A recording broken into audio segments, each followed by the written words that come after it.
Saya izin berdiri boleh? Boleh? Boleh nggak? Oh, alhamdulillah. Takutnya ada yang ngomong, Ustadz Takinya kok nggak kelihatan dari belakang.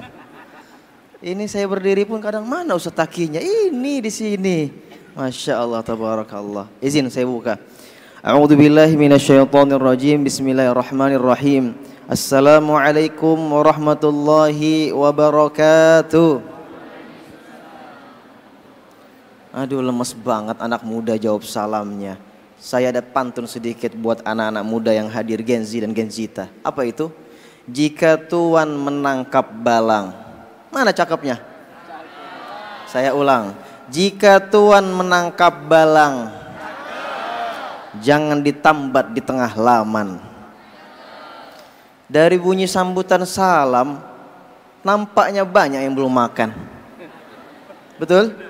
Insya Allah habis selesai majelis ini, Masjid Nasional Al-Akbar menyiapkan makan gratis untuk anak-anak muda yang sedang kelaparan dan meronta-ronta kehabisan uang jajan, Ustaz. Masya Allah. Saya ulang lebih semangat lagi. Assalamualaikum warahmatullahi wabarakatuh. Bersyukur kita kepada Allah Subhanahu wa taala dengan mengucapkan alhamdulillah. Ini bukan kayak jamaah, bukan. Tenang saja. Bersalawat kita kepada Nabi besar Muhammad sallallahu alaihi wasallam dengan mengucapkan Allahumma sholli ala sayyidina Muhammad wa ala ali sayyidina Muhammad. Mudah-mudahan kita semuanya diberikan syafaat oleh baginda Nabi Rasulullah sallallahu alaihi wasallam. Rabbi shrah li sadri wa yassir li amri wahlul 'uqdatam min lisani yafqahu qawli. Subhanaka la ilma lana illa ma 'allamtana innaka antal alimul hakim. Rabbi zidni ilma warzuqni fahma. Alhamdulillah, bersyukur kita hari ini bisa duduk di majelis ilmu ini. Alhamdulillah. Kenapa? Karena kita harus bersyukur kepada Allah Subhanahu wa taala. Di antara ribuan anak-anak muda di luar sana yang mereka justru janjian mingguan lalu sama cem-cemannya, tapi hari ini ada anak-anak muda yang dirindukan surganya Allah Subhanahu wa taala. Masya Allah. Ini wajah-wajah yang orang-orang soleh, orang-orang solehah yang terlihat dari wajahnya memancarkan cahaya. Kenapa? Di belakang ada cahaya matahari. Masya Allah. Sehat semuanya? Hatinya sehat? Hah? Sehat hatinya? Yakin? Tadi malam saya ke Gresik, saya tanya, sehat hatinya? Rapuh Ustadz. Kenapa rapuh? Rupanya dia datang ke kajian itu gara-gara diputusin cinta sama pacarnya. Maka mudah-mudahan insya Allah yang datang di sini tidak ada lagi yang rapuh hatinya. Kenapa? Sakit kalau menggantungkan hati kita kepada manusia yang tidak bertanggung jawab dan sibuk menyakitin perasaan kita. Setuju? Saya nggak tega nih ngomongnya. Sehat kantongnya? Hah? Sehat? Nggak sehat? Masya Allah. Pulang dari sini insya Allah dompetnya langsung tebal. Siapa yang ngisi itu? Umi Rodliah, Ibu Umi Rodliah nanti. Ya, Ketua Unit Syariah Bank Jatim. Masya Allah. Enak banget tadi. Maju ke depan, dibukain bank rekening, ditransferin. Kenapa kalian nggak maju tadi? Kalau semuanya berebut maju, bingunglah beliau. Betul? Bagaimana kondisi tubuh kalian semuanya? Sehat? Masya Allah, tabarakallah. Dengan ridhonya Allah, dengan rahmatnya Allah, hari ini kata Allah Subhanahu wa taala, Allah sampaikan di surah Thaha, wa ana ikhtartuka fastami' lima yuha. Kata Allah, aku yang memilih kamu secara khusus datang ke majelis ini. Banyak orang yang datang jauh-jauh hari pengen datang ke sini, tapi qadarullah tadi subuh dia tertidur lelap. Bangun-bangun, astagfirullahalazim, jam 6, sedangkan jarak dari rumah dia tuh 1 jam lebih untuk datang ke majelis ini. Ada orang yang seminggu lalu janjian sama bestinya, besti, ayo kita datang ke kajiannya Kiai Haji Ahmad Muzaki Al-Hafidh dan juga Ustadz Taki Malik, ayo kita datang. Rupanya itu hanya plan saja. Kenapa? Banyak yang seperti itu. Hari ini banyak anak-anak muda yang datang karena diajak sama teman dan sahabatnya. Kalau ada teman sahabat yang ngajak ke kajian, berarti itulah sahabat kita sampai surganya Allah. Siapa yang diajak sama temannya, coba angkat tangan. Masya Allah. Yang akhwat coba angkat tangannya. Masya Allah. Ini rupanya inisiatif sendiri Kiai. Luar biasa. Yang laki-laki siapa diajak sama temannya, jujur. Siapa? Maka peluklah temannya. Bilang sama dia, ana uhibbukum fillah. Berani gak bilang kayak gitu? Kalau perempuan biasa. Tapi kalau laki-laki, apa sih? Geli banget. Begitulah kondisinya sekarang. Perempuan jalan kemana-mana pegangan tangan biasa saja. Tapi kalau laki-laki pegangan tangan, lagi bete ini. Apalagi bete? LGBT. Masya Allah, hari ini saya melihat anak-anak muda. Saya letih semalam. Kenapa? 2 hari terakhir mengisi acara. Kemarin 2 hari yang lalu ngisi di UIN Ciputat di Jakarta, di Tangerang Selatan. Habis ngisi jam 1 siang, selesai jam 3 sore, langsung nyetir bawa mobil sendiri. Bisa nyetir Ustadz? Bisa. Nyampe kakinya, alhamdulillah nyampe kakinya. Nyetir sendiri dari UIN Ciputat, jalan ke Bandung, mengejar waktu tayang untuk naik ke panggung jam 5 sore di Braga City Walk. Bayangkan, jam 3 sampai jam 5, estimasi harusnya nyampe 3 jam. Tak terbayang itu kencangnya saya bawa mobil seperti apa. Kenapa? Karena untuk menyampaikan ayat-ayat Allah. Melihat anak-anak muda yang rindu dengan surganya Allah. Habis malam hari selesai ngisi di Bandung, nginep saya di Bandung 1 malam. Flightnya saya ke Surabaya itu jam 5:30 subuh. Akhirnya ngineplah saya di Bandung. Kenapa? Gak kuat lagi saya pulang ke Jakarta. Nginep di Bandung, bangun jam 2 subuh, siap-siap prepare, berangkatlah ke Jakarta, ke Bandara Soekarno-Hatta. Nyampe di bandara jam 4 lewat sedikit, flightlah ke Surabaya, landinglah di Surabaya, disambut dengan soto cakhar. Masya Allah. Siapa yang suka soto cakhar di sini? Enaknya luar biasa. Itulah indahnya negeri kita. Berbagai macam sumber-sumber daya alam, berbagai macam tradisi dan budaya, berbagai macam kuliner-kuliner yang bisa kita nikmatin. Berbanggalah siapa orang yang hidup di negeri ini, di tanah negara kesatuan Republik Indonesia. Takbir! Masya Allah, semangat sekali Ustaz Taki. Iya, kenapa semangat? Karena insya Allah habis ini kita makan-makan. Masya Allah, tabarakallah. Yang pertama-tama yang saya hormati, yang saya muliakan, Imam Besar Masjid Al-Akbar Surabaya, Kiai Haji Ahmad Al-Muzaki Al-Hafidh. Masya Allah. Melihat wajahnya beliau tenang hati saya. Kemudian tadi juga ada Ustadz Helmi M. Nur. Beliau adalah sekretaris BPP Masjid Agung Surabaya. Kemudian yang saya hormati juga di sini ada namanya Ibu Umi Rodleah, kepala unit syariah Bank Jawa Timur. Kenapa Ustadz tahu? Dikasih tahu. Dikirimkan namanya tadi. Dan yang saya hormati seluruh tokoh-tokoh di belakang saya ini, mohon maaf bukan berarti saya menggurui di sini. Izin, dan semua yang hadir di sini yang saya cintai karena Allah Subhanahu wa taala. Teman-teman, berbicara tentang perubahan sudah banyak dilakukan oleh para sahabat-sahabat di zaman dahulu. Kenapa? Hadis Rasulullah Shallallahu Alaihi Wasallam menyebutkan bahwasannya di yaumil mahsyar nanti, di padang mahsyar nanti, yang namanya padang mahsyar, orang datang menghadap kepada Allah, semuanya datang dalam keadaan tidak memakai pakaian sehelai pun. Ustadz, nanti kalau misalnya tak berpakaian, saya lihatnya bagaimana? Orang hari itu tak memikirkan lagi yang namanya pakaian, besti. Orang semuanya sibuk memikirkan amalnya. Yauma yafirul mar'u min akhi. Apa? Di hari itu semua orang-orang berlari dari saudaranya. Maka tidak ada lagi orang yang memikirkan, siapa pacarku, siapa mantanku, siapa istriku, siapa anak-anakku.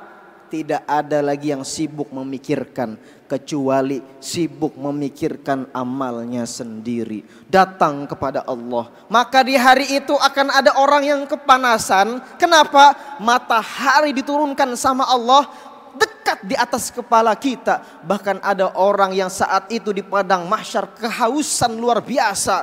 Maka tidak ada telaga, tidak ada air, tidak ada danau, tidak ada gunung yang menjulang tinggi. Di padang mahsyar hanyalah hamparan tanah yang datar, yang tandus. Maka di situ akan terjadi hal yang berbeda. Kenapa? Ada orang yang diberikan naungan khusus oleh Allah Subhanahu wa taala. Kenapa? Karena kalau misalnya kita jalan jam 12 di tengah-tengah hari, jalan Darmo, jalan kaki di bawah terik matahari, kira-kira keringatan enggak? Maka kalau kita keringatan, apa yang kita cari? Yang kita cari adalah pohon yang tebal, pohon yang rimbun, agar kita merasakan sejuk ademnya dari sengatan sinar matahari. Maka di hari itu akan ada golongan yang diberikan naungan. Siapa dia? 7 di antara nomor 2 yang disebutkan Rasulullah Sallallahu Alaihi Wasallam. Apa kata Rasul? Syabun nasya'a fi ibadatillah. Siapa mereka? Anak-anak muda yang hatinya cinta taat kepada Allah Subhanahu wa taala, seperti teman-teman yang sekarang duduk-duduk di sini, walaupun ada yang sedang sakinah hidupnya. Kenapa? Saking tenangnya orang duduk di majelis ilmu. Kan namanya majelis ilmu. Namanya majelis ilmu adalah bagian dari taman surga. Kalau taman surga artinya sejuk, artinya adem. Sehingga tak heran kalau ada kajian, orang itu sedang betul-betul khusyuk. Apa yang dilakukan sama dia? Khusyuk dia. Itulah definisi sakinah. Boleh nggak Ustadz tidur di majelis ilmu? Boleh. Jangankan orang tidur, orang-orang yang cuman lewat saja, duduk nggak sengaja di pojokan masjid, kata Allah Subhanahu wa taala, orang itu juga akan diampunkan dosa-dosanya. Masya Allah. Kemudian di hadis ini memberikan kabar gembira buat kita. Kenapa? Bahwasannya banyak anak-anak muda di luar sana yang sibuk orientasinya hanya dunia. Di antara anak-anak muda di luar sana yang sibuk hanya untuk berpacaran saja, sibuk nongkrong sana sini. Tapi ada anak-anak muda yang hidupnya berkembang ke arah dewasa, semakin cinta dan dekat kepada Allah Subhanahu wa taala. Maka jangan heran kalau misalnya subuh-subuh yang datang itu orangnya sudah, ya tahu sendirilah. Orang-orang yang memang dia sudah tahu umurnya. Jarang sekali anak-anak muda yang subuh datang ke masjid berjamaah. Tapi tadi kata panitia, ini jamaah yang datang ini Ustadz, ada yang datang dari jam 3:30. Hah? Jam 11? Masya Allah, ada yang datang dari jam 11. Oleh karena itu saya kasih hadiah langsung lah. Sebentar.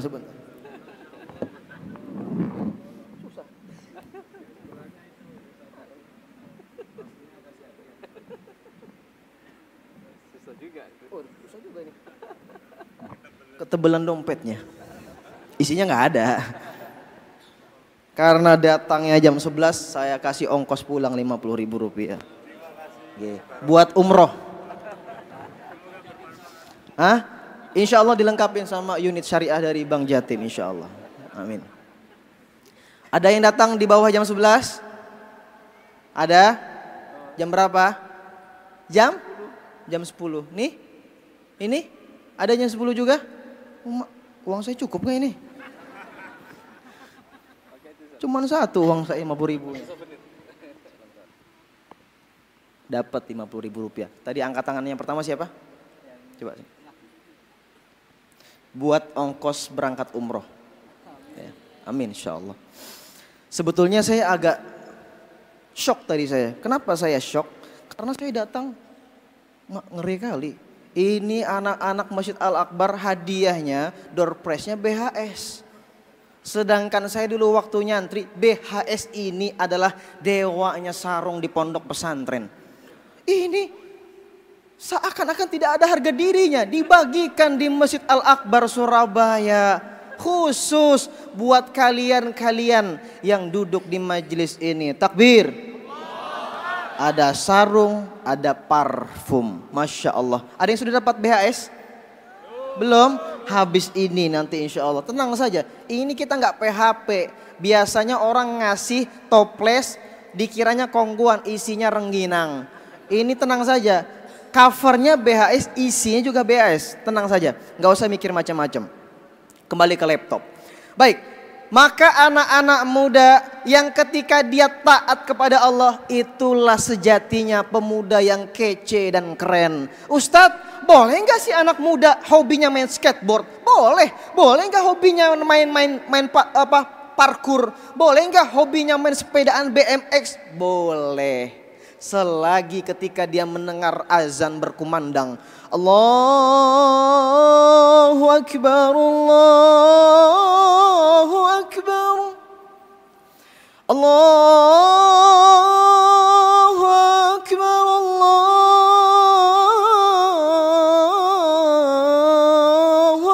Akbar. Habis ini langsung saya direkrut jadi muadzin Al-Akbar.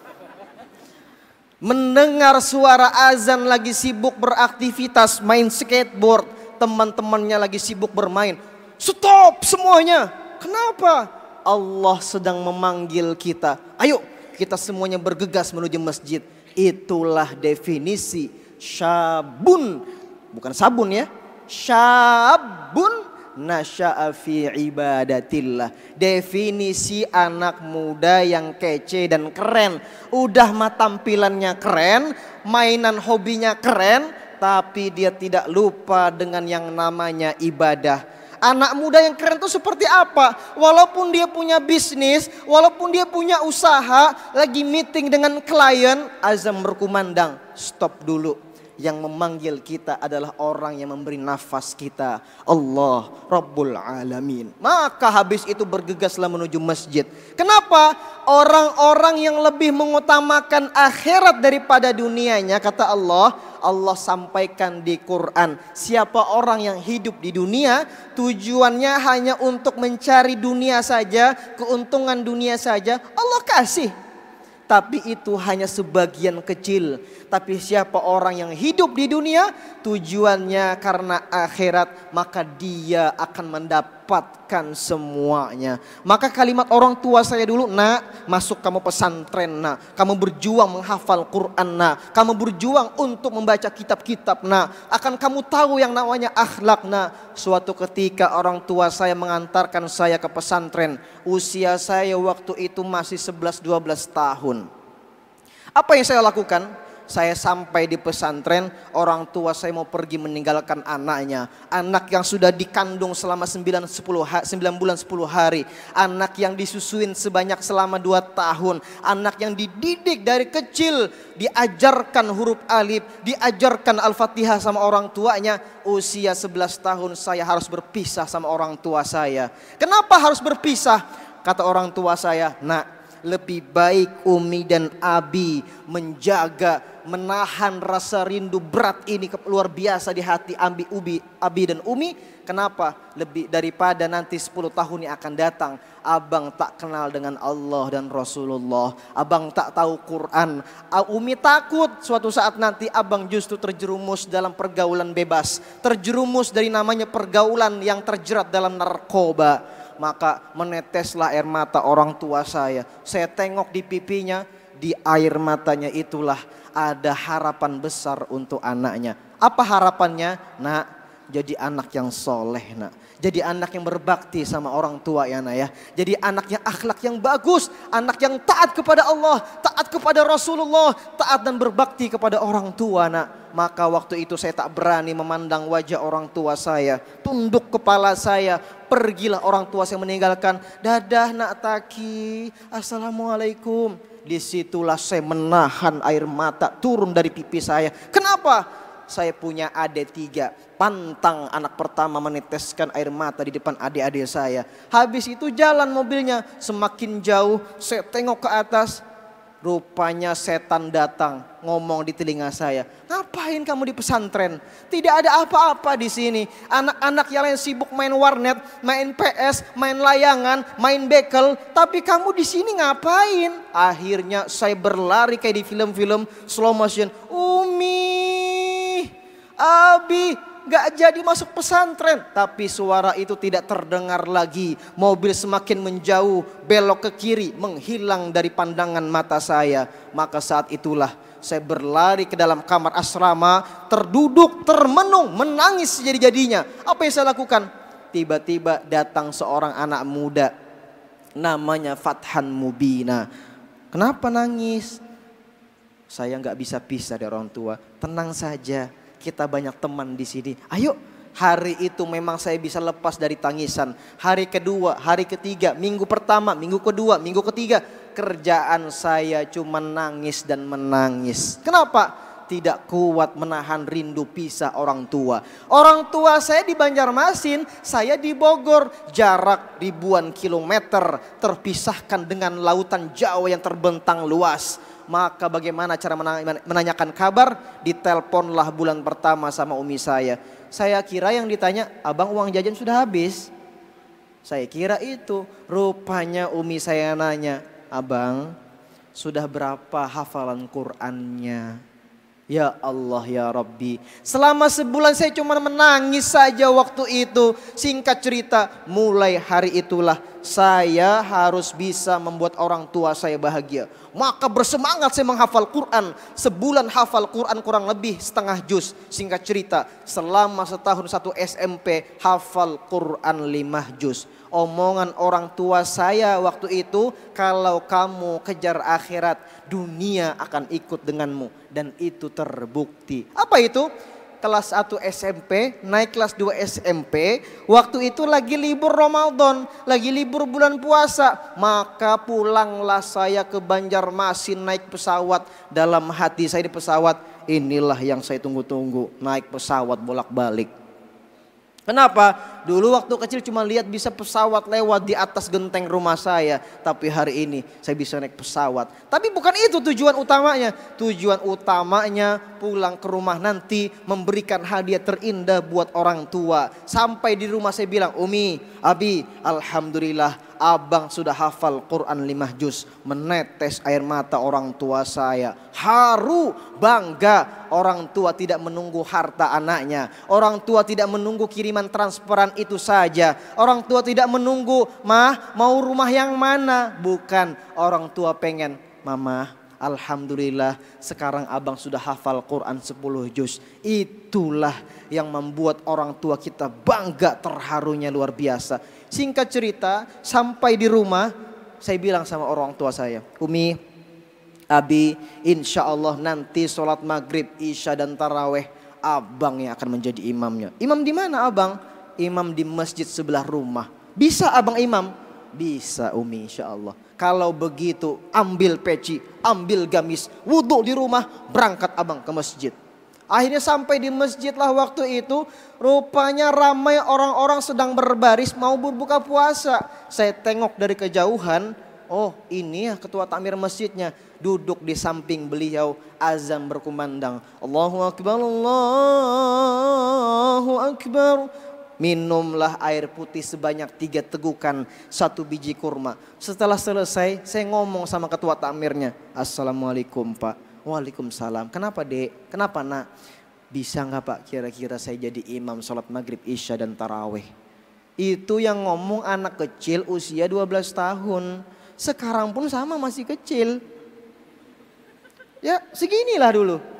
Ustaz Taki segini 12 tahunnya. Sekarang usia berapa? Nambah cuma segini. Numbuh itu ke atas Ustaz Taki, bukan ke samping. Itu kata orang-orang haters. Saya nggak peduli, yang penting kecil-kecil cabai rawit. Betul? Kenapa orang-orang kecil pemimpin-pemimpin kita, Pak Habibie, Pak JK, banyak hari ini orang-orang yang memimpin negeri ini tubuhnya kecil tapi pemikirannya besar luar biasa. Yang tubuh besar gimana Ustadz? Insya Allah juga sama. Amin ya Allah ya Rabbal Alamin. Maka singkat cerita, setelah saya ngomong sama beliau, beliau ngomong sama saya, aduh belum bisa, kamu masih kecil. kalau mau imam nanti saja kalau sudah SMA. Saya bilang sama beliau, Pak, please Pak, sekali aja Pak. Saya pengen membuat orang tua saya bahagia Pak. Maka apa kata beliau? Gak bisa deh, kamu masih kecil deh. Nanti kalau sudah besar SMA, kalau mau kamu komat saja. Direndahkannya pula saya waktu itu. Singkat cerita, saya paksa-paksa beliau. Pak, sekali saja Pak, sekali. Karena beliau terpaksa mengiyakanlah kepada saya. Ya sudah kalau begitu. Kalau kamu mau menjadi imam, ya sudah. Tapi syaratnya cuma satu. Boleh menjadi imam tapi cuma sholat maghrib. Isya sama tarawih gak boleh. Ya sudah Pak kalau begitu. Dalam hati saya ngomong, belum tahu beliau. Maka singkat cerita qomat, Allahu Akbar, Allahu Akbar, asyhadu an la ilaha illallah. Maju ke depan tempat mimbar, didorongnya sama beliau, ambil mic, taruh di baju gamis saya. Ketika menghadap ke jamaah mau merapikan sop solat, rupanya jamaah tidak ada yang berdiri satupun Ustadz. Itu saya bergetar kaki saya. Gemeternya luar biasa. Pertama kali imam di masjid kampung yang lumayan besar. Pertama kali juga saya meminta kepada jamaah untuk menjadi imam. Tapi jamaah tidak ada yang percaya sama saya. Maka karena jamaah tidak ada yang percaya sama saya, apa yang saya lakukan? Yang saya lakukan adalah mempraktekkan bagaimana imam-imam Masjidil Haram merapikan sop solat. Istaqimu wa'tadilu. Aqimu sufakum, aqimu sufakum. Maka singkat cerita terbelalak mata orang-orang melihat saya. Anak bocil ngomong bahasa Arab, merapikan sop. Biasanya kan rapikan sop, luruskan sop solatnya. Walaupun waktu itu saya nggak tahu artinya apa. Akhirnya majulah ke depan jamaah itu. Saya imam solat. Allahu Akbar. Rakaat pertama saya bawakan iramanya Syekh Abdurrahman As-Sudais. Ini air apa? Air putih Pak. Saya kira air saffron tadi. Ketika imam sholat yang pertama saya bawakan Syekh Sudes. Bismillahirrahmanirrahim. Alhamdulillahi Rabbil Alamin. Ar-Rahmanir-Rahim. Maliki yaumiddin. Iyyaka na'budu wa iyyaka nasta'in. Ihdinas siratal mustaqim, siratal ladzina an'amta 'alaihim ghairil maghdubi 'alaihim waladdallin.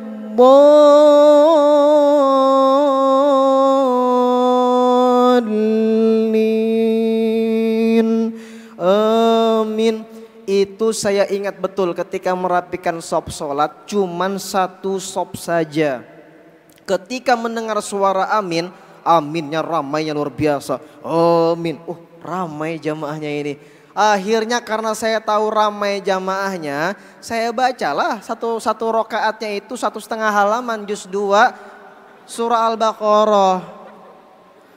Sayaqulu as-sufaha'u minan nasi ma wallahum an qiblatihim allati kanu 'alayha. Qul lillahil masyriqu wal maghrib yahdi man yasha'u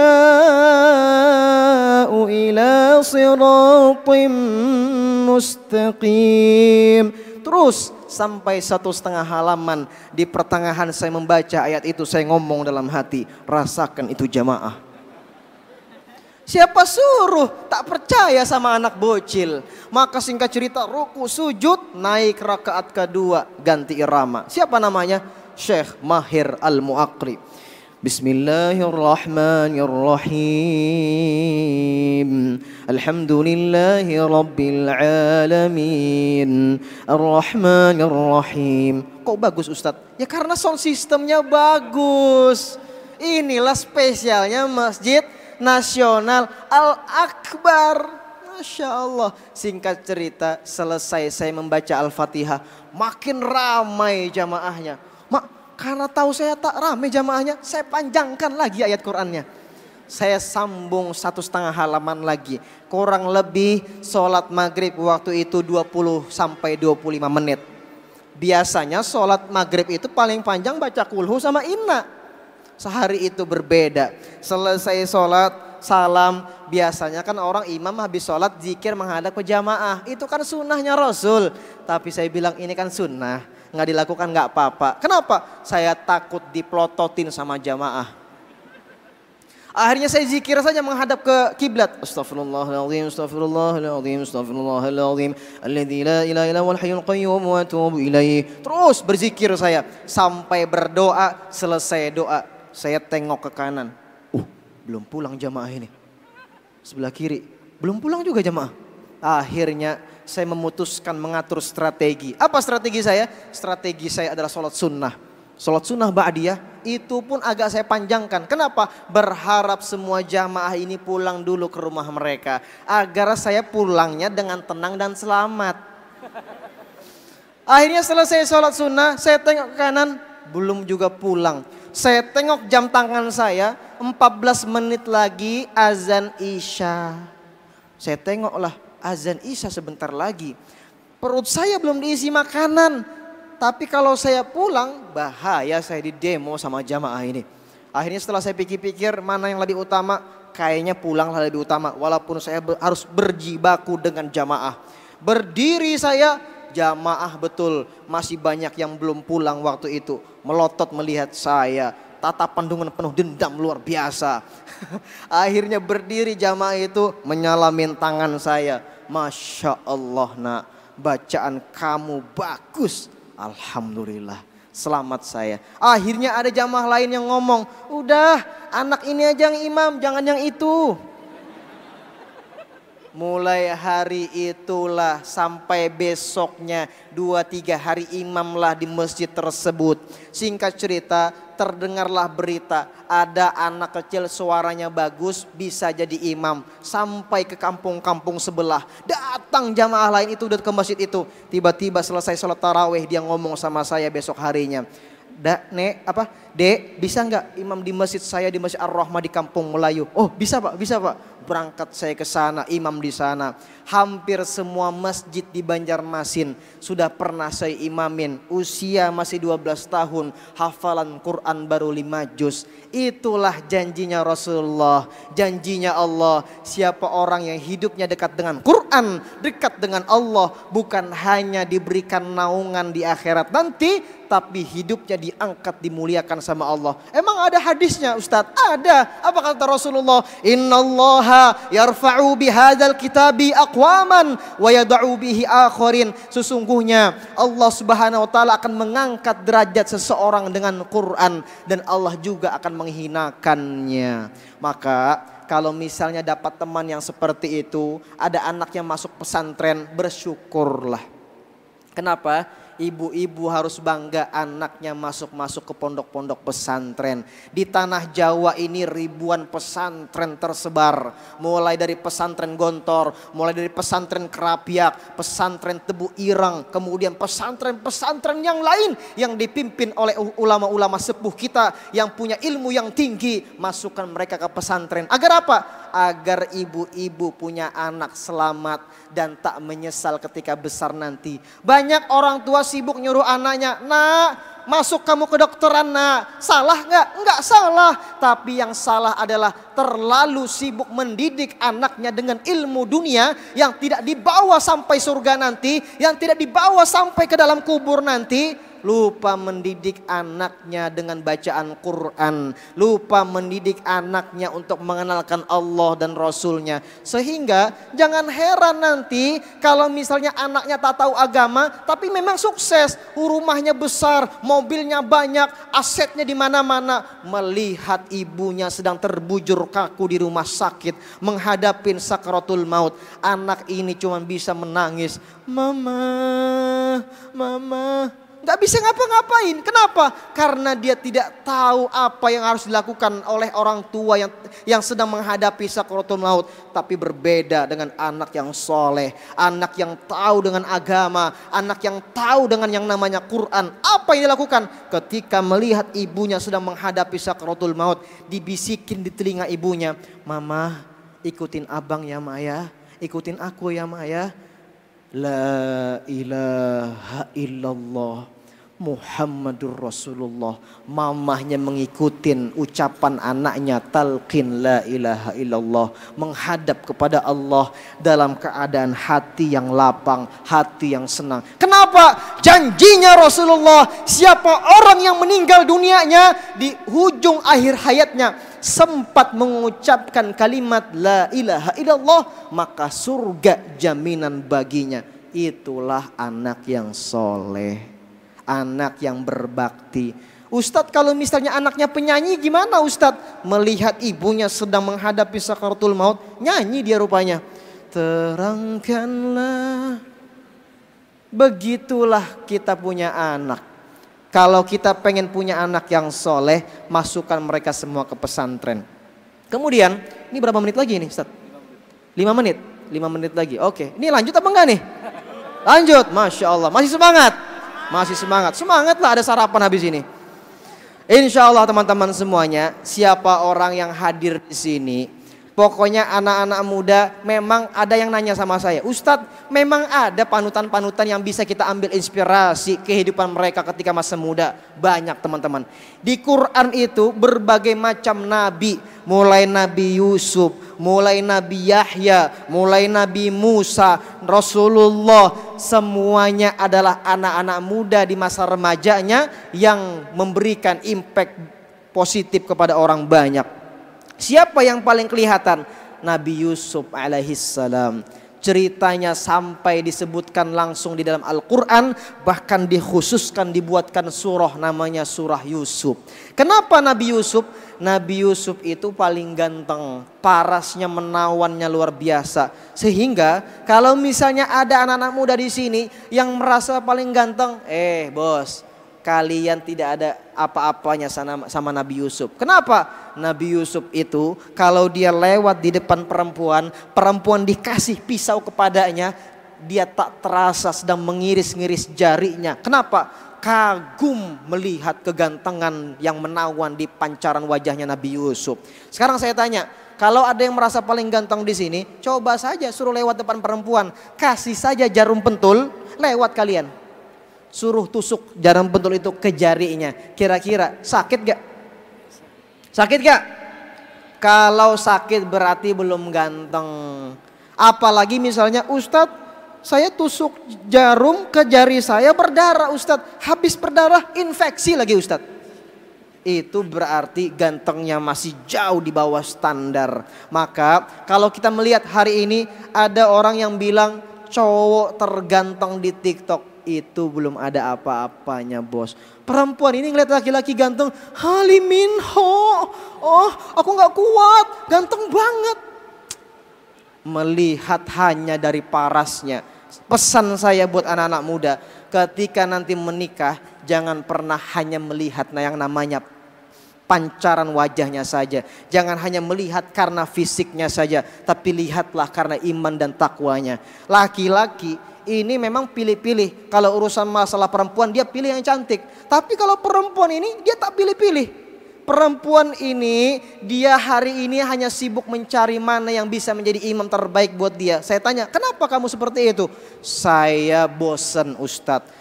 Saya jenuh Ustadz, disakit hatikan sama orang yang ganteng Ustadz. Akhirnya saya hari ini berharap bukan kepada orang ganteng yang mungkin mukanya standar biasa saja, tapi dia punya iman dan takwa yang luar biasa. Sekarang saya tanya, laki-laki, kalau misalnya kalian dihadapkan disuruh pilih sama perempuan Miss Universe Korea Selatan sama Miss Universe Nigeria, kira-kira pilih yang mana? Hah? Yang mana? Yang Korea. Dengan yakin dan lantangnya Korea lah Ustadz. Kita mah jujur saja cari yang cantik Ustadz, gak salah. Yang perempuan saya tanya sekarang, kalau disuruh pilih artis Korea Lee Min Ho sama Ustadz Taki Malik, pilih yang mana? Ustadz Taki Malik katanya. Lihat, perempuan itu memang tidak pernah yang namanya memandang fisik. Kenapa? Sudah terlalu jenuh disakit hatiin sama laki-laki yang tak bertanggung jawab. Sehingga laki-laki yang mungkin merasa insecure dengan wajahnya, tenang saja. Kenapa?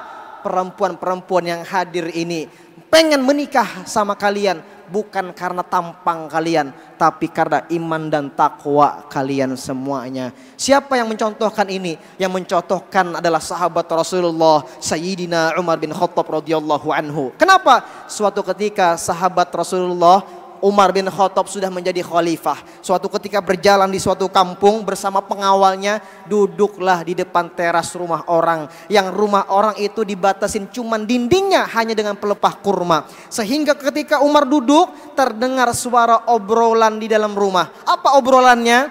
Terdengarlah percakapan antara ibu dan anak perempuannya. Ibunya bilang sama anaknya, "Nak, masukin aja airnya ke susu itu biar banyak kesannya." Tak anaknya apa? Gak boleh mama, gak boleh. Nanti Khalifah Umar bin Khattab marah sama kita. Kata ibunya, Umar gak tahu sama kita, gak lihat dia. Tapi kata si anaknya perempuan itu bilang, "Mama, tapi Allah maha melihat mama." Masya Allah. Ada gak perempuan yang seperti itu di sini? Ada? Insya Allah inilah orang-orang yang hadir sekarang ini. Amin.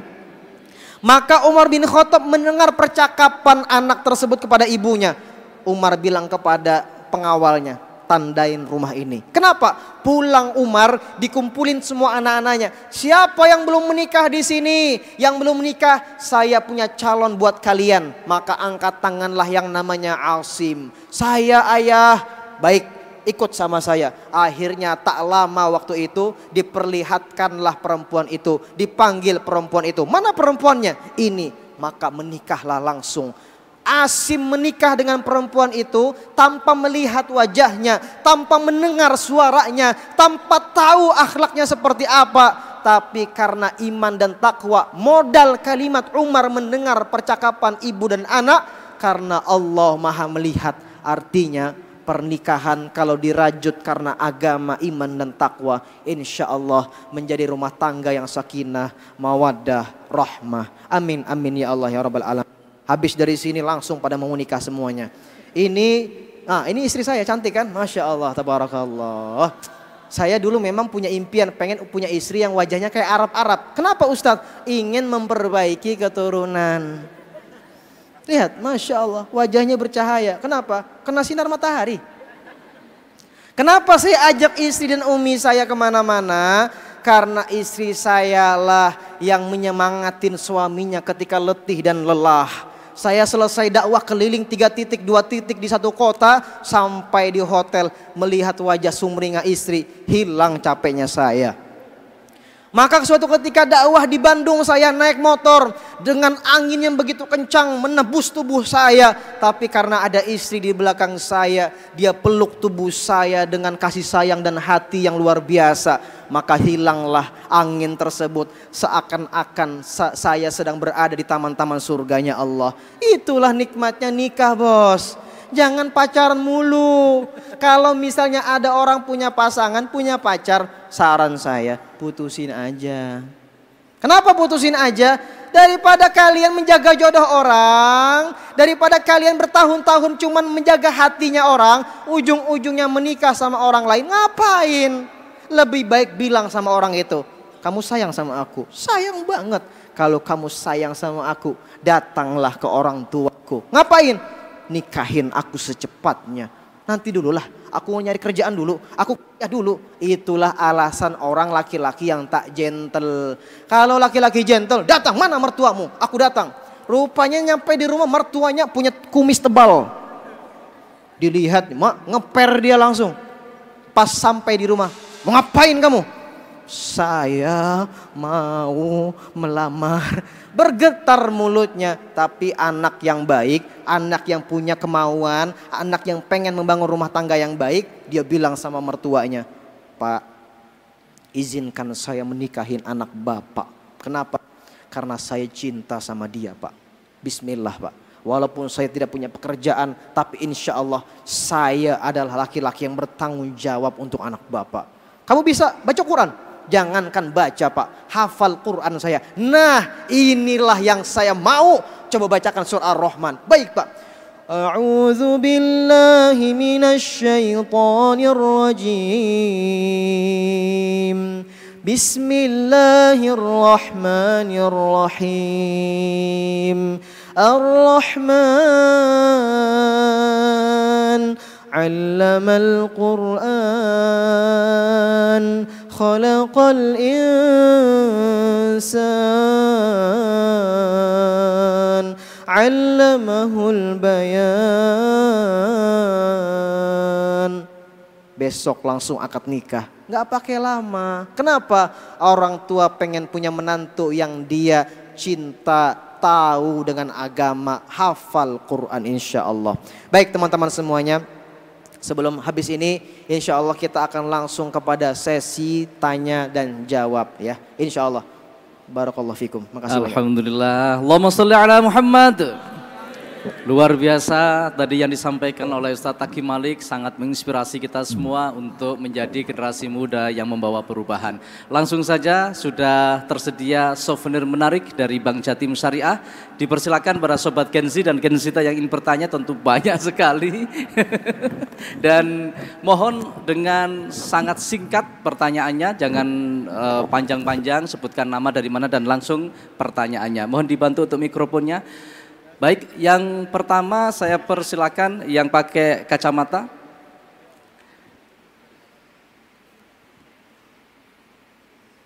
Ya, langsung silakan pertanyaannya, mic-nya.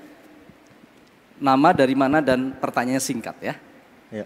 Bismillahirrahmanirrahim. Assalamualaikum warahmatullahi wabarakatuh. Waalaikumsalam. Ya mungkin dari saya, sebelumnya saya Enggar. Dari Sumeneb, Madura. Cuman sekarang domisili di Gresik. Oke.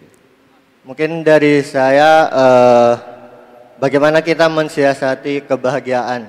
Karena pada dasarnya kebahagiaan yang kita cari dalam kehidupan itu gak ada. Semisal kita bahagia punya keluarga yang baik dan misal bahagia punya teman. Okay. Namun kita mungkin di sisi lain dalam karir atau pekerjaan kita mempunyai lingkungan yang kurang bagus. Dan itu kan pada akhirnya kebahagiaan itu pasti ada di sisi lain yang menghambat kebahagiaan itu. Jadi mungkin sisi kebahagiaan itu sendiri apa itu? Iya. Baik, terima kasih Mas Enggar. Yang belum bahagia silakan duduk lagi. Dan persembahan dari Bank Jatim Syariah silakan diterima. Kemudian yang kedua, saya persilahkan yang pakai peci putih. Nama, dari mana dan singkat. Assalamualaikum warahmatullahi wabarakatuh. Perkenalkan, nama saya Danu dari Madura. Pertanyaan saya Ustadz, apakah seseorang itu bisa terhindar dari takdir buruk? Dan bagaimana cara menyikapi kita dengan takdir buruk itu? Takdir buruk ya. Baik, terima kasih. Souvenirnya dari Bank Jatim Syariah silakan diterima. Mana yang berasal dari paling jauh dari Surabaya? Oke, silakan. Mudah-mudahan beneran jauhnya ya. Silakan maju ke depan. Ada yang tidak pernah bahagia. Ada yang bernasib buruk. Baik, mudah-mudahan lebih baik lagi. Silakan. Assalamualaikum warahmatullahi wabarakatuh. Waalaikumsalam warahmatullahi wabarakatuh. Nama saya Agus Salim Panjaitan, Ustaz. Bisa ditebak, saya orang Batak, asalnya dari Medan. Alhamdulillah sekarang sedang berkuliah di salah satu kampus Islam di Surabaya. Pertanyaan saya sebenarnya ada dua, Ustaz, dan insya Allah secara singkat. Yang pertama mengenai pesantren, ada beberapa teman-teman saya itu yang lulusan pesantren, Masya Allah dari SD bahkan sampai lulus SMA. Tapi ketika diajak sholat ke masjid, itu malah menjawab, al-ardu kulluha masjidun gitu. Jadi semua bumi ini, yang ada hamparan bumi ini, itu masjid. Nah, saya yang bukan lulusan pesantren itu seperti melihat apa yang salah gitu Ustaz, dari orang tersebut. Apakah pendidikannya di pesantren, saya rasa tidak mungkin. Dan apakah orang tersebut yang menjadi pemeran utama kesalahan tersebut? Kemudian yang kedua, pertanyaan saya tertarik mengenai jodoh tadi, Ustaz. Singkat saja mungkin di samping memperbaiki diri, hal apa lagi yang bisa kita jadikan tolak ukur untuk melihat kesolihaan wanita, Ustaz? Oke. Syukran. Assalamualaikum warahmatullahi wabarakatuh. Waalaikumsalam warahmatullahi wabarakatuh. Silakan diterima souvenir dari Bank Jatim Syariah. Ustaz, mungkin supaya tidak lupa bisa dijawab dulu 3 pertanyaan. Baik, bismillah. Ini yang nanya nih kayaknya iseng-iseng mau dapat souvenir aja apa gimana ini? Masya Allah. Yang pertama, bismillah saya izin jawab mengenai tentang bagaimana sih menyiasatin kebahagiaan yang sejati. Kebahagiaan itu terletaknya ada di hati. Kebahagiaan itu posisinya bukan ketika kita mendapatkan yang namanya harta yang berlimpah atau mendapatkan yang namanya apa yang kita mau. Kebahagiaan itu terukur ketika kita bersyukur dengan kondisi yang ada. Kenapa? Kalaupun misalnya kita sudah mempunyai harta yang banyak, tapi rasa syukur kita tak hadir dalam hati kita, sampai kapanpun orang itu tidak akan pernah bahagia. Kenapa? Dia selalu melihat orang-orang yang ada di atasnya dia. Ada pepatah yang menyebutkan rumput kita hijau, tapi lebih hijau lagi rumputnya tetangga. Sehingga mendefinisikan bahagia tak bisa seperti itu caranya. Bagaimana caranya? La in syakartum la azidannakum. Bersyukur dengan kondisi yang ada. Bersyukur itu bukan hanya ketika diberikan nikmat. Bersyukur itu ketika adalah diberikan musibah, diberikan bencana, diberikan yang namanya sakit. Itulah definisi puncak keimanan tertinggi dalam hidup kita. Ada orang yang bersyukur, alhamdulillah dapat rezeki, masya Allah. Itu biasa, bos. Yang luar biasa itu apa? Ketika kita mendapatkan ujian diomongin orang lain, alhamdulillah. Alhamdulillah transfer pahala lagi ke saya. Itulah definisi kebahagiaan. Menilai semua yang ada ini dengan kebahagiaan, dengan kacamata pandangan Quran, kacamata pandangannya Rasulullah. Mau sebenci apapun orang sama kita, gak suka sama kita, tetap aja Rasul mencontohkan berbuat baik kepada dia. Lihat bagaimana cerita seorang nenek-nenek Yahudi yang menghina Rasul. Rasul tuh kurang ajar, Rasul tuh wah bla bla bla bla bla bla. Rupanya Rasul melihat nenek-nenek tersebut dan menyuapin makanan nenek itu. Sambil menyuapin, nenek itu masih saja mencaci Rasul. Padahal dia tidak tahu di depan dia adalah seorang Rasul. Lihat, maka cara terbaik untuk merasakan yang namanya kebahagiaan adalah melihat apa-apa yang ada di sekitar kita dengan pandangan kacamata Quran dan yang dicontohkan Rasulullah. Berbuat baik kepada siapapun. Kenapa? Karena kita tahu, kata Rasulullah, barang siapa orang yang memasukkan rasa bahagia kepada orang lain, maka dialah insya Allah yang akan menjadi calon penghuni surganya Allah Subhanahu Wa Taala. Saya tuh senang gitu loh ngelihat orang ketika pulang, Ustadz boleh nggak minta foto? Ada orang yang nggak mau, saya capek. Tapi saya ngerasa, oh inilah kebahagiaannya dia. Maka ketika kita senang dengan kebahagiaan orang lain, datanglah kebahagiaan itu dalam hati kita. Bahagia ketika apa lagi? Nolong orang lain. Ada orang yang ketika diminta tolong, ada 100 kah? Kan gitu kan, ikan gurame, ikan gabus, ikan arwana dimakan tikus. Kalau mau silaturahmi tidak terputus, adakah 100? Kan begitu sekarang, betul nggak?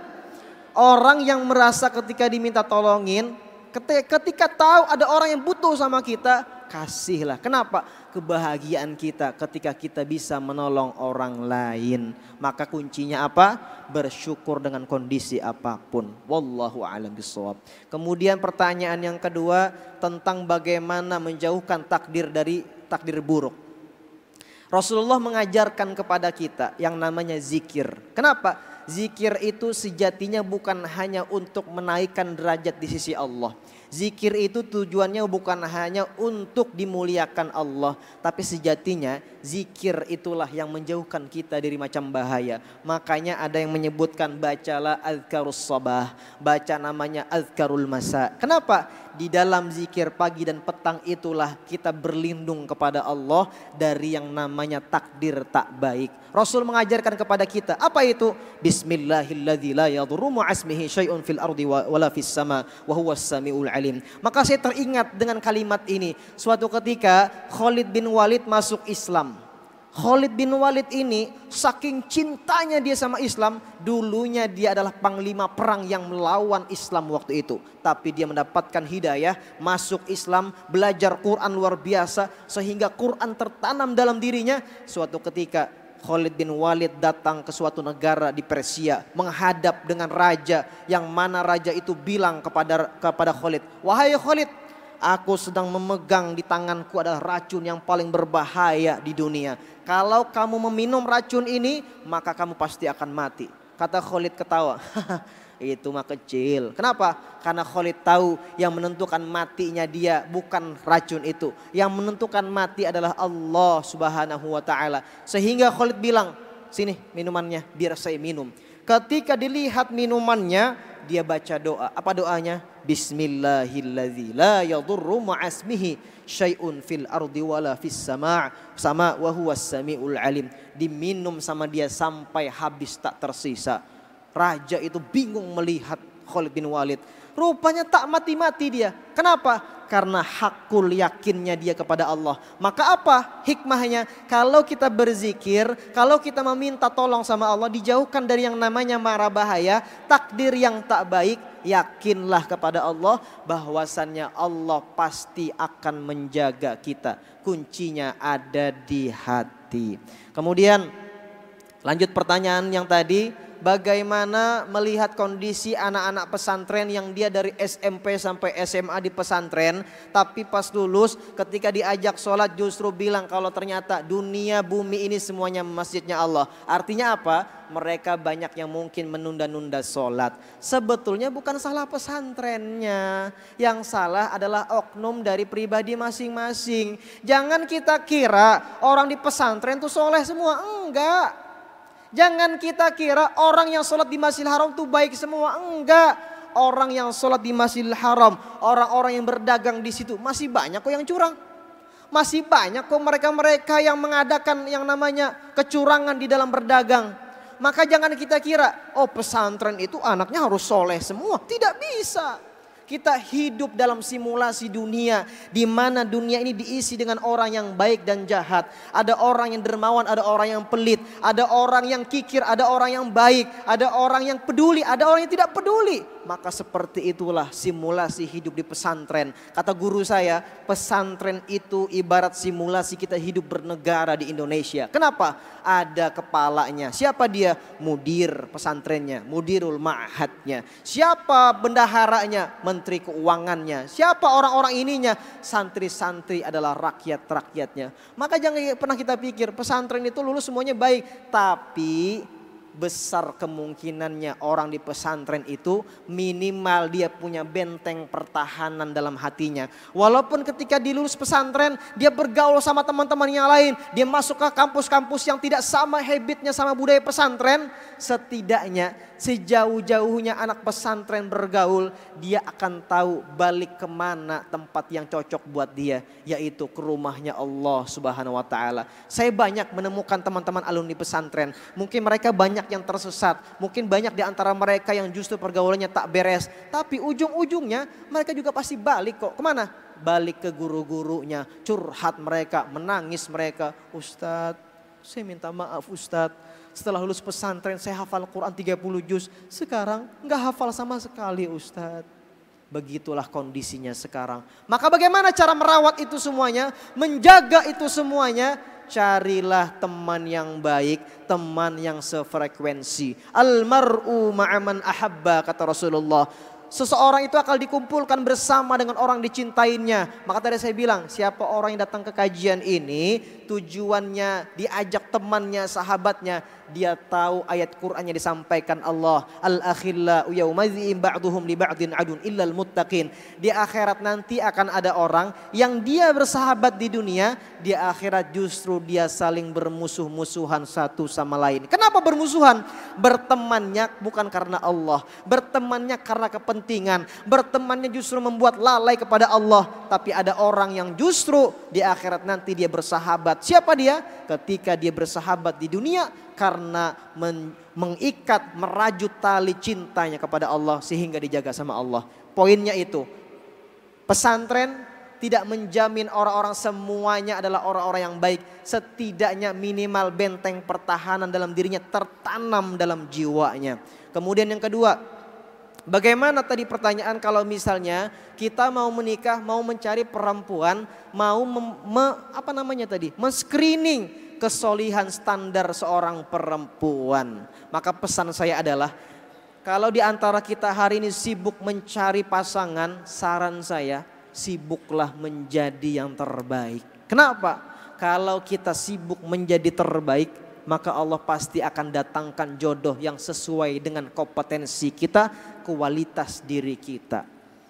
Jadi kalau misalnya kita hari ini pengen melihat bagaimana sih orang-orang yang soleh itu, orang-orang yang soleh tadi adalah standar iman dan takwanya. Ketika dia bisa menjaga sholat dengan baik, pergaulannya bagus, teman-temannya baik, tutur kata yang keluar dari lisannya adalah kata-kata yang baik. Kalau kita melihat ada perempuan tapi lisannya tak baik, yang keluar dari lisannya kata-kata yang jorok, maka hati-hati perempuan seperti itu. Kenapa? Suatu hari nanti ketika menikah berumah tangga bisa saja keluar kalimat-kalimat yang jorok, yang tak baik. Maka lihat bagaimana tadi saya sampaikan cerita Umar bin Khattab, melihat standarisasi wanita yang soleh itu seperti apa. Ketika cuman mendengar kalimat Allah maha melihat mama, cuman singkat tapi itu menjadi patokan, diambil dia menjadi seorang menantu, dinikahkan sama anaknya. Maka nggak usah panjang-panjang, lihat saja siapa, gimana cara melihatnya. Inilah orang-orang yang soleha, yang sedang duduk di majelis subuh Gen Z. Inilah orang-orang soleha. Kalau mau melihat siapa calon istriku, insya Allah mereka-mereka inilah perempuan-perempuan akhwat inilah yang insya Allah menjadi pasangan kalian. Kenapa? Orang yang sering datang ke majelis ilmu maka dapat jodoh yang sama orang yang sering datang ke majelis ilmu. Orang yang mungkin sering nongkrong-nongkrong gak sejelas, maka dia dapat pasangan yang juga sama. Dapat nongkrongan yang cewek juga gak jelas nanti. Maka fokusnya adalah memperbaikin diri, sibuklah menjadi, tingkatkan iman dan kualitas kita, upgrade kualitas hidup kita. Yang tadinya tak pernah baca Quran, mulai hari ini baca Quran. Yang tadinya sholatnya masih diundur-undur, masih lalai, mulai hari ini jaga sholatnya baik-baik. Yang tadinya tak pernah sedekah, pulang dari sini langsung sedekah. Kenapa? Biar Allah lah yang mendatangkan jodoh itu. Maka ada di antara kita yang mungkin nanti pulang dari kajian ini, tiba-tiba tertemulah sama ikhwan dan akhwat di parkiran motor. Jatuh helm jatuh helm perempuannya, diambillah sama laki-laki itu dengan slow motion. Sarangio, langsung datang backsound Koreanya. Kemudian disitulah dia menatap matanya. Astagfirullahalazim. Baru tadi dibahas tentang yang namanya kita harus menikah dengan pasangan yang baik. Maka singkat cerita, rupanya perempuan ini adalah perempuan yang sudah diincar dari zaman SD. Ketemu di kajian majelis subuh Gen Z. Ketika itulah dia bilang, mengutarakan cintanya kepada perempuan. Aku sebetulnya suka sama kamu. Bolehkah kamu menerima cintaku? Apa kata perempuannya? Aku juga sama, suka sama kamu. Tapi lebih baik kita tidak pacaran. Kita datang ke rumah orang tua, kita menikah, meminta izin untuk menjalin rumah tangga yang baik. Itu baru top. Ini kadang-kadang melihat sendiri perempuan, cantik ini. Gak boleh seperti itu. Maka insya Allah pulang dari sini, selesai insya Allah, mudah-mudahan yang tadinya pengen dapat jodoh, didatangkan Allah sama jodoh yang terbaik. Amin ya Allah ya Rabbal Alamin. Wallahu a'lam bishawab.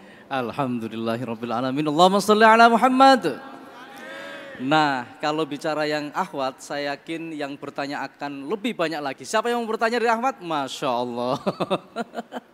Yang paling jauh siapa? Dari mana? Tuban, Sukabumi, Rungkut, Surabaya. Boleh yang dari Sukabumi?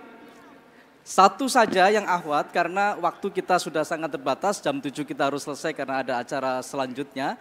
Silakan mikrofonnya yang akhwat, silakan yang dari Sukabumi silakan berdiri. Boleh maju sedikit?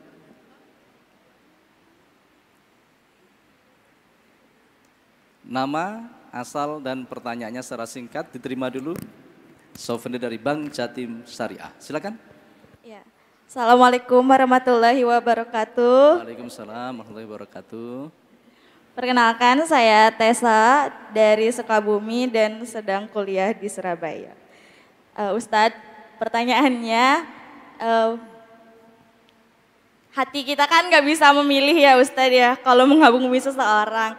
Kalau misalnya kita mengagumi orang yang jauh dari agama, maksudnya kayak dia tuh motivasi kita, kayak suka sama idol atau suka sama aktor-aktris yang jauh dari agama, itu apa perbuatan yang benar atau salah? Kalau misalnya salah, gimana cara atau perbuatan yang benarnya? Terima kasih. Baik, terima kasih, luar biasa. Boleh satu lagi ya? Baik, satu lagi. Masya Allah, tabarakallah. Yang paling dekat ya. Boleh silakan? Ya. Mikrofonnya tadi? Oke, sama souvenir dari Bank Jatim Syariah. Assalamualaikum warahmatullahi wabarakatuh. Waalaikumsalam. Perkenalkan, nama saya Ana. Izin bertanya Ustadz. Dari mana Mbak Ana? Dari Rungkut Pak. Rungkut ya. Berkaitan dengan pemuda yang fokus kepada akhirat, bagaimana dengan pemuda yang saat ini sedang fokus dengan pendidikan dan karir, sehingga menyebabkan interaksinya dengan Al-Quran dan Allah itu menjadi minim. Apakah dengan meniatkan lillahi ta'ala, apa yang kita kerjakan bisa menjadikan kita mendapatkan naungan Allah? Begitu. Terima kasih. Baik, terima kasih Mbak Ana. Ya, luar biasa pertanyaannya. Tafadhol Ustaz. Baik, bismillah saya izin jawab.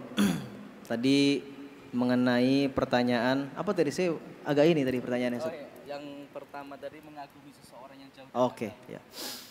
Bolehkah kita mengagumi seseorang? Boleh. Mengagumi sebatas dan sewajarnya saja. Contohnya seperti apa? Kagum boleh, mengidolakan nggak boleh. Kenapa? Banyak kok orang-orang yang lebih pantas kita idolakan. Siapa dia? Baginda Kanjeng Nabi, Nabi besar Muhammad sallallahu alaihi wasallam. Siapa lagi yang bisa kita idolakan? Ada anak-anak muda-muda yang lain. Kemudian banyak hari ini anak-anak muda yang suka dengan misalnya artis-artis Korea. Boleh nggak kagum? Boleh. Tapi kalau sampai misalnya mengidolakan, memajang foto kanan kiri foto si siapa namanya? Kim Jong Un misalnya. Misalnya dipajang di kanan, dipajang di kiri, dilihat seandainya aku menikah dengan dia. Menjadi berangan-angan, membayangkan aku bisa nikah sama dia. Ini yang berbahaya. Kenapa? Maka tadi saya sampaikan dalam hadis Rasulullah, almar'u ma'aman ahabba. Seseorang itu akan dikumpulkan. Dikumpulkan di mana? Di padang mahsyar nanti. Kenapa? Orang yang dia idolanya Rasulullah, maka dia dibangkitkan nanti bersama Rasulullah. Kalau idolanya misalnya siapa namanya? Lee Min Ho. Siapa tadi namanya? Kim Jong Un misalnya. Dia idola sama orang itu, jangan heran nanti dibangkitkan. Kim Jong Un di sini. Kan gak lucu. Kita pengennya dibangkitkan di padang mahsyar nanti, di akhirat nanti sama orang-orang soleh, sama orang-orang yang baik, sama ulama, sama habaib, sama para kiai, sama ulama-ulama sepuh kita. Kenapa? Mereka lah yang nanti akan menggiring kita menghadap Rasulullah Shallallahu Alaihi Wasallam. Maka mulai hari ini tentukan idola kalian siapa. Jangan mengidolakan saya banyak aibnya, banyak kekurangannya, tak pantas mengidolakan saya. Yang pantas diidolakan adalah Nabi besar Muhammad sallallahu alaihi wasallam. Saya pernah suatu ketika membuat semacam sosial eksperimen di Sentul di Bogor. Waktu itu lagi San Mori. Tahu San Mori? Sunday morning ride, guys. Habis itu saya datanglah ke sebuah tempat, anak-anak muda lagi kumpul naik motor di situ, mereka lagi nyantai, saya datang, saya tanya, "Mas, muslim?" "Muslim." "Cinta sama Rasul?" "Cinta." Saya tanya sekarang, berapa tanggal lahirnya Rasulullah? Dengan pedenya dia bilang, 17 Ramadan. Cinta, nah ada telolet pula di sini. Cinta itu bukan hanya diucapkan dari lisan. Tapi kalau memang kita cinta sama seseorang, mengidolakan seseorang, kita tahu apa warna kesukaan Rasulullah, apa makanan kesukaannya Rasulullah, tempat apa yang Rasul sering kunjungin, apa yang disukain sama Rasulullah. Semuanya adalah sesuatu yang disukain, tahu apa yang gak disukain. Kenapa? Sejatinya itulah cinta mengidolakan seseorang. Maka selesai dari sini berhentilah pelan-pelan. Ganti kaset-kaset, playlist lagu-lagu. Ada orang lagi putus cinta galau dengerin lagunya lagu cinta. Makin hancur hatinya. Tapi kalau lagi rapuh hatinya yang didengerin adalah A'udzu billahi minasyaitonir rajim. Hati menjadi sejuk, hati menjadi adem. Seperti Allah sampaikan di surah Ar-Ra'd ayat 28. Alladzina amanu wa tatma'innu qulubuhum bidzikrillah. Ala bidzikrillah tatma'innul qulub. Orang yang sering mengingat aku, kata Allah, maka hati dia akan menjadi tenang. Maka kata kuncinya, jawaban singkatnya tadi adalah ringkasannya, kita boleh mengagumin orang lain. Tapi sebatas kagum saja. Mengidolakan cukup hanya Rasulullah. Cukup sahabat-sahabat Rasul. Cukup ulama-ulama kita. Cukup orang-orang soleh. Para habaib, para kiai. Kenapa? Kita berharap di akhirat nanti kita dibangkitkan bersama mereka semua. Amin ya Allah ya Rabbal Alamin. Wallahu a'lam bishawab. Pertanyaan kedua. Yang kedua tadi masih ada. Apa gitu pertanyaan tadi? Apa tadi? Enggak, yang kedua tadi apa? Pemuda yang fokus dengan urusan karir dunia. Boleh enggak pemuda itu fokus dengan urusan karir dunia? Allah Subhanahu wa taala berfirman di Al-Qur'an di surah Al-Jumu'ah. A'udzu billahi minasy syaithanir rajim. يا أيها الذين آمنوا إذا نودي للصلاة من يوم الجمعة فاسعوا إلى ذكر الله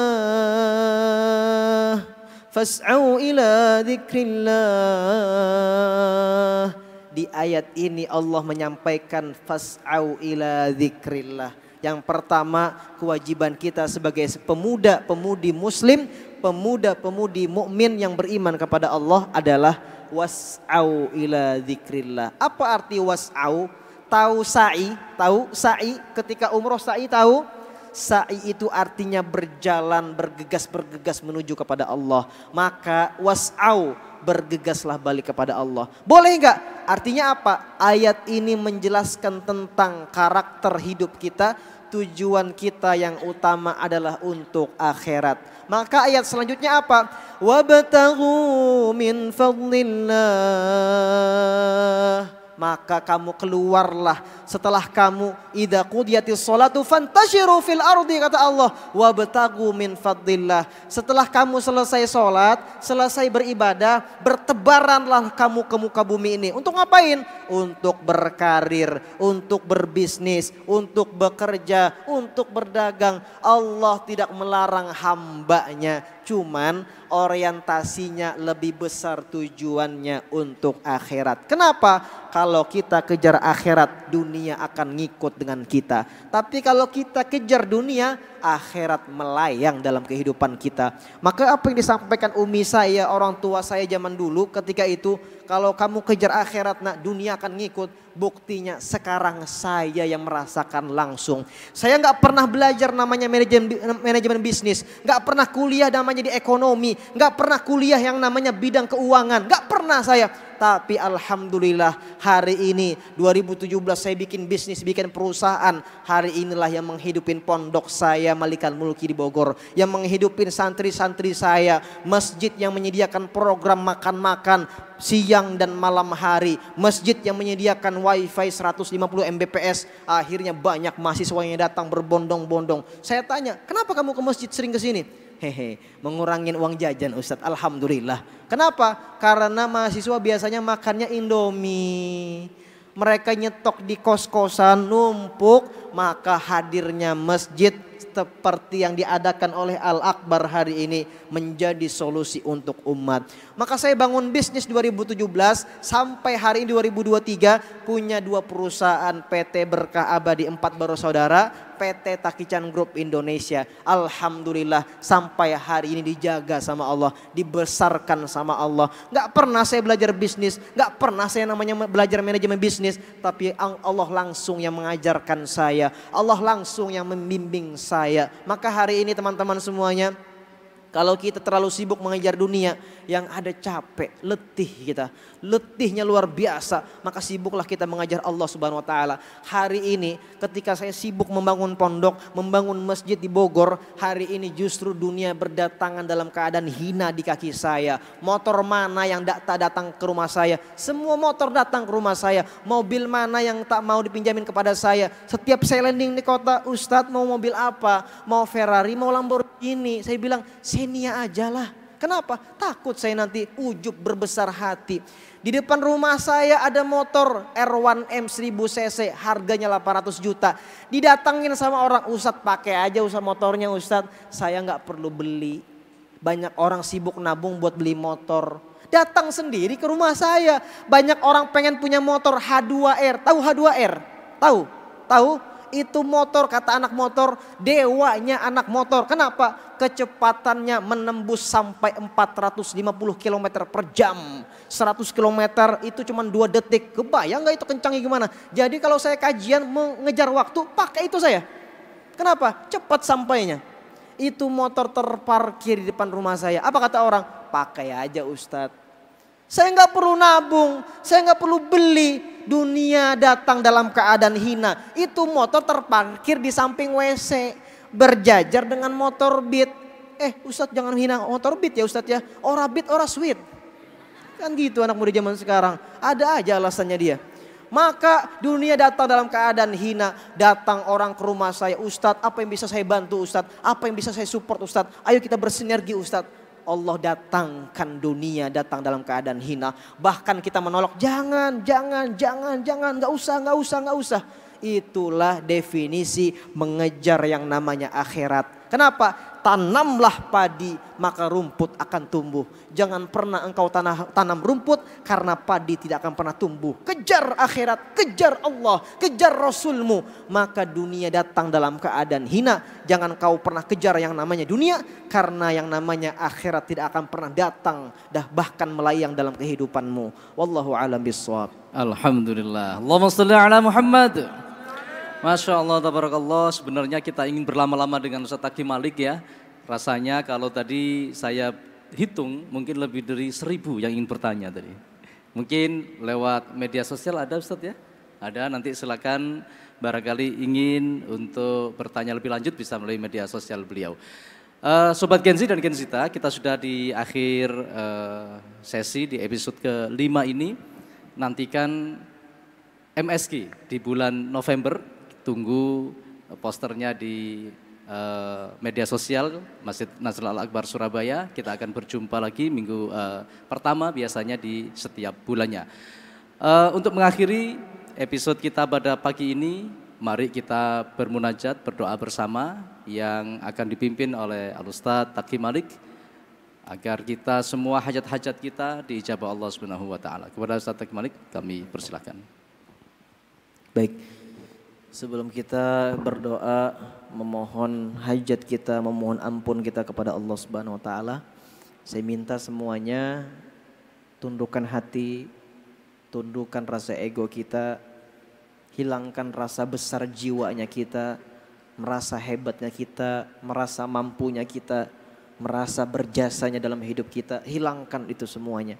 Kita datang kepada Allah dalam keadaan penuh dengan dosa. Kita datang kepada Allah dengan mengharap ampunan dari Allah Subhanahu wa taala. Saya minta angkat tangannya, tundukkan hatinya, tundukkan kepalanya sambil kita beristighfar kepada Allah Subhanahu wa taala. Astaghfirullah Rabbal baraya. Astaghfirullah minal khataya. Astaghfirullah Rabbal baraya.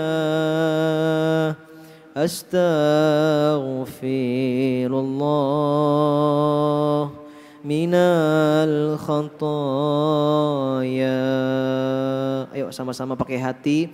Astaghfirullah Rabbal baraya. Astaghfirullah minal khataya. A'udzu billahi minasyaitonir rajim. Bismillahirrahmanirrahim. Alhamdulillahi rabbil alamin. Wassalatu wassalamu ala asyrafil anbiya'i wal mursalin sayyidina Muhammadin sallallahu alaihi wasallam. Allahumma salli ala sayyidina Muhammadin tibbil qulubi wa dawaiha wa afiyatil abdani wa shifaiha wa nuril absari wal basairi wa diyaiha wa ala alihi wa sahbihi wa barik wa sallim ajma'in. Allahumma ighfir lana wa liwalidina warhamhuma kama rabbayana shighara. Ya Allah, ya Rahman, ya Rahim, ampunkan dosa kami ya Allah. Kami datang kepadamu ya Allah, datang kepadamu dalam keadaan berlumur dengan dosa dan maksiat ya Allah. Ya Allah, ya Rahman, ya Rahim, sebetulnya kami malu ya Allah. Kami malu ya Allah datang kepadamu dalam keadaan berlumur dosa ini ya Allah. Tapi karena kami tahu ya Allah, Engkau adalah Tuhan yang Maha Pengampun. Engkau adalah Allah Rabbul Alamin yang punya sifat Asmaul Husna Al-Ghaffar. Ampunkan dosa kami ya Allah. Ampunkan dosa kami ya Allah. Maafin kami ya Allah kalau kami pernah melakukan dosa kecil maupun dosa yang besar ya Allah. Kami pernah melakukan dosa secara sembunyi-sembunyi maupun secara terang-terangan ya Allah. Ya Allah, ya Rahman, ya Rahim, ampunkan dosa kedua orang tua kami ya Allah. Sayangin mereka ya Allah, angkat derajat mereka ya Allah, muliakan mereka ya Allah. Ada di antara kami yang mungkin selama hidup orang tua kami ya Allah, kami sering membuat orang tua kami menangis karena sakit hati dengan perkataan kami ya Rabb. Ya Allah, ya Rahman, ya Rahim, ampunkan dosa kami ya Allah, karena kami sering membuat hati orang tua kami menangis ya Allah, kecewa dengan keadaan kami ya Allah. Maafin kami ya Allah, kami tak mau menyesal ya Allah kalau suatu hari nanti orang tua kami meninggalkan kami selama-lamanya ya Allah. Tak bisa kami membuat orang tua kami tersenyum lagi ya Rabb. Tak bisa kami membuat orang tua kami bahagia lagi ya Allah. Yang tersisa hanyalah sisa kenangan yang ada di dalam rumah, sajadah yang dipakai di dalam rumah, tasbih yang sering dipakai bertasbih memuji asmamu ya Allah, Quran mushaf yang sering dipakai untuk membaca Quran ya Allah. Tinggal hanya kenangan yang hanya bisa kami lihat di dalam rumah ya Allah. Kami tidak mau ya Allah, kami enggak mau ya Allah. Jaga orang tua kami ya Allah, panjangkan umurnya ya Allah, sehatkan badannya ya Allah, angkat mereka ya Allah ke derajat yang paling tinggi ya Rabb, ya Rabb. Kenapa ya Allah? Karena mereka yang telah mendidik kami dari waktu kecil ya Allah. Kasih sayang mereka kepada kami tak lekang oleh waktu ya Allah. Bahkan mereka menganggap kami masih seperti anak kecil yang butuh kasih sayang dari orang tuanya. Sehebat apapun kami ya Rabb, kami sadar ya Allah, kami seperti anak kecil di hadapan orang tua kami ya Allah. Ya Allah, ya Rahman, ya Rahim, ada di antara kami orang tuanya yang sudah meninggal dunia ya Allah. Lapangkan kuburnya ya Rabb, luaskan kuburnya ya Allah, terangin kuburnya ya Allah. Jadikan kuburnya ya Allah menjadi kuburan pandangannya pandangan seperti di taman surga, seluas mata memandang ya Allah. Ya Allah, ya Rahman, ya Rahim, setiap amal soleh, setiap kebaikan pahala bacaan Quran ini ya Allah, yang kami baca tadi subuh ya Allah, bacaan tadi kami, khataman Quran tadi kami ya Allah, alirkan pahala itu kepada orang tua kami ya Rabb, sehingga luas kuburnya, lapang kuburnya, bahagia mereka di alam kubur sana. Ya Allah, ya Rahman, ya Rahim, ada di antara kami yang datang ke majlis ini dalam keadaan hati yang sedih, hati yang sempit, hati yang rapuh. Ya Allah, hilangkan rasa sedih itu di hati kami ya Allah. Cabut rasa sedih itu ya Allah. Hilangkan rasa sempit itu ya Allah. Lapangkan hati kami ya Allah. Karena kami tahu ya Allah, Engkau berjanji dalam Quran ya Allah, alam nashrah laka sadrak wa wada'na anka wizrak. Ya Allah, ya Rahman, ya Rahim, ada di antara kami yang datang ke majlis ini dalam keadaan sakit ya Allah, bahkan mungkin dalam keadaan membawa penyakit ya Allah. Angkat sakitnya ya Allah, angkat penyakitnya ya Allah. Allahumma shfi mardana wa mardal muslimin. Ya Allah, sehatkan tubuh kami ya Allah. Angkat semua penyakit yang ada di dalam tubuh kita ya Allah. Sehatkan badannya ya Allah, sehingga kami semua bersemangat dalam beribadah kepadamu ya Rabb. Ya Allah, ya Rahman, ya Rahim, ada di antara kami yang sudah punya hutang bertahun-tahun tak bisa kami bayar ya Allah. Kami minta tolong sama manusia ya Allah, kami berharap sama mereka ya Allah, tapi tak satu pun mereka peduli dan membantu kita ya Allah. Ya Allah, ya Rahman, ya Rahim, mulai hari ini kami janji ya Allah, kami janji ya Allah, tak akan pernah lagi kami menggantungkan harapan kami kepada manusia ya Allah. Sakit ya Allah hati ini ya Allah, kecewa perasaan ini ya Allah. Mulai hari ini ya Rabb, kami serahkan semua masalah kami kepadamu ya Allah. Engkaulah yang menyelesaikan masalah kami ya Allah. Ya Allah, ya Rahman, ya Rahim, ada di antara kami yang ingin punya jodoh ya Allah. Ketika sudah pengen punya jodoh, ternyata jodoh kami, calon jodoh kami menyakiti perasaan kami dan meninggalkan kami ya Allah. Mulai hari ini ya Allah, kami lepaskan semuanya ya Allah. Kami pasrahkan hanya kepadamu ya Allah. Kami tahu ya Allah, Engkaulah yang memilih yang terbaik jodoh buat kami ya Allah. Datangkan jodoh yang soleh buat perempuan yang hadir di sini ya Allah. Datangkan jodoh yang baik akhlaknya ya Allah, yang sayang sama istrinya ya Allah, yang sayang sama calon mertuanya ya Allah, yang sayang dan peduli perhatian kepada orang tuanya ya Rabb. Ya Allah, datangkan jodoh yang soleh kepada orang-orang laki-laki ikhwan yang hadir di majlis ini ya Allah. Datangkan kepada mereka jodoh yang terbaik ya Allah, bukan terbaik bagi kami tapi terbaik bagimu ya Allah. Ya Allah, ya Rahman, ya Rahim, izinkan ya Allah kami semua yang hadir di majlis ini ya Allah wafat dalam keadaan mengucapkan kalimat terindah, La ilaha illallah Muhammadur Rasulullah. Wallahi ya Rabb, kami rindu ya Allah, kami iri ya Allah terhadap orang-orang yang wafat dalam keadaan membaca Quran ya Allah. Wafatkan kami seperti mereka ya Allah. Wafatkan kami dalam keadaan salat, wafatkan kami dalam keadaan sedang bermajlis ilmu, wafatkan kami dalam keadaan beramal soleh ya Rabb. Jangan Engkau wafatkan kami dalam keadaan bermaksiat kepadamu ya Allah. Jangan Engkau wafatkan kami dalam keadaan sedang kami jauh dan lalai darimu ya Allah. Ya Rahman, ya Rahim, ya Allah, ya Rahman, ya Rahim. Allahumma ja'al hadha jam'an marhuma wa tafarruqan min ba'dihi tafarruqan ma'suma. Ya Allah, jadikan perkumpulan kami perkumpulan yang Engkau ridhai ya Allah, perkumpulan yang Engkau berkahi ya Allah, perkumpulan yang Engkau turunkan rahmat di dalamnya ya Allah. Kami berjumpa karena cinta kepadamu ya Allah, dan berpisah juga karenamu ya Allah. Izinkan semua yang hadir di sini ya Allah, mudah-mudahan suatu hari nanti Engkau memanggil kami untuk bisa berangkat umroh dan haji ya Allah, bersama dengan orang-orang yang kami cintai, bersama orang tua kami, bersama sahabat-sahabat kami, sehingga kami bisa mengucapkan kalimat labbaik Allahumma labbaik, labbaik la syarika laka labbaik, innal hamda wan ni'mata laka wal mulk la syarika lak kami datang dalam keadaan berdosa ya Allah. Kami meminta ampun bersimpuh kepadamu ya Allah. Sehingga kami juga bisa berziarah ke makam kekasihmu, Rasulmu, Nabi besar Muhammad sallallahu alaihi wasallam, bisa mengucapkan salawat langsung di depan makam beliau. Allahumma salli ala sayyidina Muhammad. Kami bisa mengucapkan kalimat itu langsung di depan Rasulmu ya Allah, ya Rahman ya Rahim. Rabbana taqabbal minna innaka antas samiul alim wa tub alaina ya maulana innaka antat tawwabur rahim. Rabbana atina fid dunya hasanah wa fil akhirati hasanah wa qina adzaban nar bifadlika subhana rabbika rabbil izzati amma yasifun wassalamun alal mursalin walhamdulillahi rabbil alamin. Bisirril Fatihah. A'udzu billahi minasyaitonir rajim. Bismillahirrahmanirrahim. Alhamdulillahi rabbil alamin arrahmanir rahim maliki yaumiddin.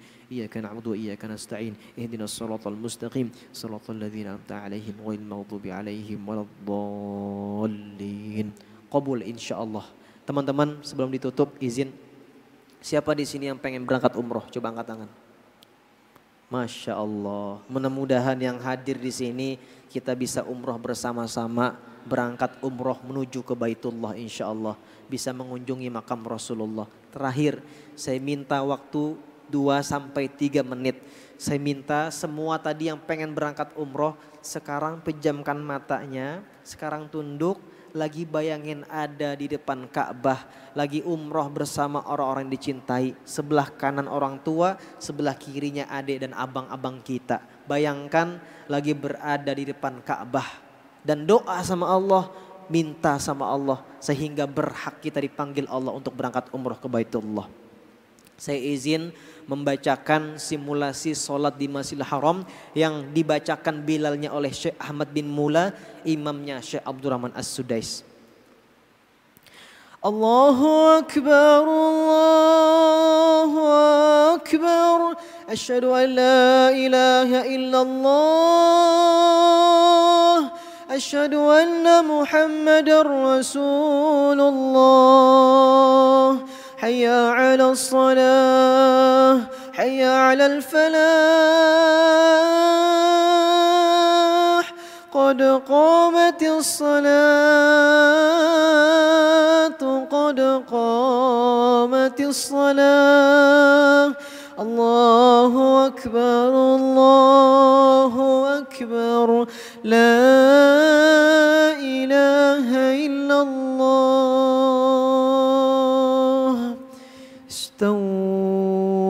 استووا أقيموا صفوفكم واعتدلوا. الله أكبر، الله أكبر. بسم الله الرحمن الرحيم. الحمد لله رب العالمين الرحمن الرحيم مالك يوم الدين إياك نعبد وإياك نستعين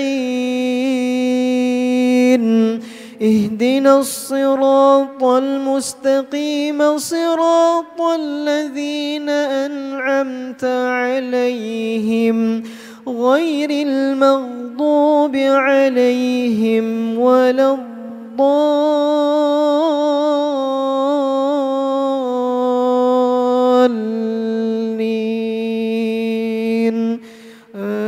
آمين.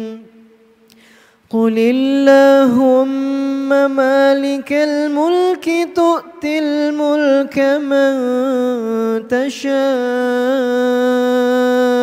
وتنزع الملك ممن تشاء وتعز من تشاء وتذل من تشاء بيدك الخير إنك على كل شيء قدير. تولج الليل في النهار وتولج النهار في الليل وتخرج الحي من الميت وتخرج الميت من الحي وترزق من تشاء بغير حساب الله أكبر الله أكبر سمع الله لمن حمده ربنا ولك الحمد الله أكبر الله أكبر الله أكبر الله أكبر الله أكبر الله أكبر الله أكبر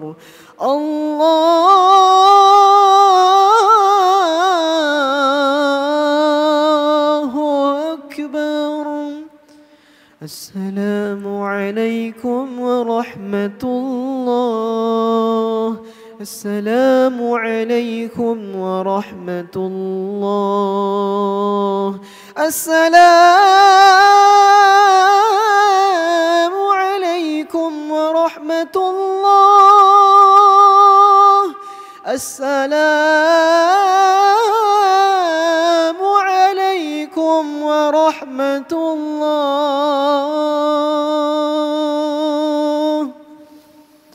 Allahumma arhamna bil Qur'an waj'alhu lana imama wa nura wa huda wa rahmah. Mudah-mudahan yang mendengarkan dengan khusyuk, yang meneteskan air matanya itu tanda Allah rindu sama kita. Insya Allah tahun ini atau tahun depan nanti insya Allah berangkat umroh dan haji. Amin ya Allah ya Rabbal Alamin. Itu saja yang bisa saya sampaikan. Mohon maaf apabila ada kekurangan kata, ada salah-salah kata, silap dan perbuatan yang tak baik. Mudah-mudahan diterima dan dimaafkan dengan baik. Semoga kita bisa berjumpa lagi dengan waktu. Barakallahu fikum. Wassalamualaikum warahmatullahi wabarakatuh. Sobat Kenzi Kenzita jangan bubar dulu. Kita akan bersama-sama mengundang yang tadi sudah bertanya untuk maju ke depan. Silakan dengan membawa goodie bag-nya masing-masing. Yang akhwat tadi ada 2, yang ikhwan ada 3 ya. Silakan yang putra 3, yang putri 2 maju ke depan. Semuanya diiringi dengan salawat sallallahu ala Muhammad sallallahu alaihi wasallam sallallahu ala Muhammad sallallahu alaihi wasallam. Ya Nabi salam alaika. Semuanya bersuara. Ya Rasul salam alaika. Ya Habib salam alaika. Salawatullah alaika. Terus bersalawatnya. Sallallahu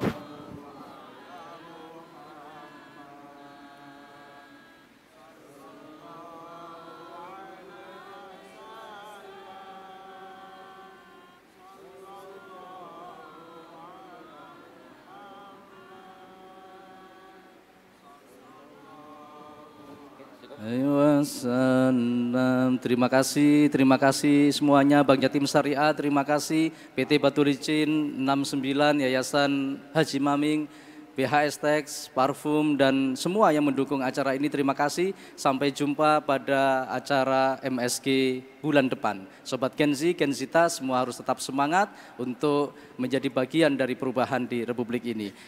Majelis Subuh Kenzi, berkah bermanfaat. Wallahul muwaffiq ila aqwamit thoriq. Wassalamualaikum warahmatullahi wabarakatuh.